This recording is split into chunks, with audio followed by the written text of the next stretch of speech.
Is around 30 years age. Software కంపెనీలో work చేస్తున్నారు. First వాళ్ళ పేరెంట్స్కి చెప్తే నో అన్నారు. దాని తర్వాత సింగిల్గా మా దగ్గరికి వచ్చాడు. సైకాట్రిస్ట్ అప్రూవల్ వచ్చింది, ఎండోక్రైనాలజిస్ట్ అప్రూవల్ వచ్చింది, ఎవ్రీథింగ్. ఇప్పుడు ఏంటంటే సర్జరీకి రెడీ అనమాట.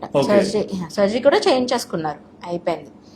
అంతా అయిపోయిన తర్వాత ఆఫ్టర్ సర్జరీ అయిపోయింది, 7 days మా దగ్గర ఉండాలి. పేరెంట్స్ వచ్చి మీరు ఎందుకు చేశారు సర్జరీ, మాతో గొడవ అనమాట. మీరు ఎందుకు చేశారు సర్జరీ, అసలు మాకు ఇష్టం లేదు, మీరు ఎందుకు చేశారు సర్జరీ, ఇదే question.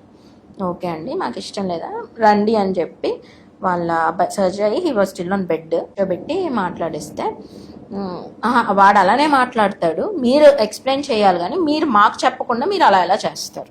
They are legal to take a decision without any guardian అనమాట. వాళ్ళొక్కరే కన్సెంట్ ఇస్తే చాలు.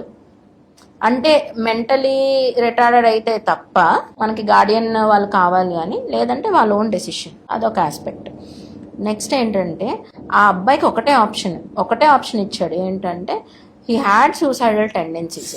ఆల్రెడీ హ్యాండ్ మీద మల్టిపుల్ టైమ్స్ ట్రై చేసుకున్న కట్స్ అవి ఉన్నాయి. సో వాళ్ళ పేరెంట్స్కి కూర్చోబెట్టి, చూసారా మీ అబ్బాయి హ్యాండ్ చూసారా, ఎన్నిసార్లు సూసైడ్ అటెంప్ట్స్ చేసుకున్నాడు అంటే, వాళ్ళ అబ్బాయి చనిపోవడం ఇష్టం రాదర్ దాన్ కన్వర్టింగ్ అనమాట.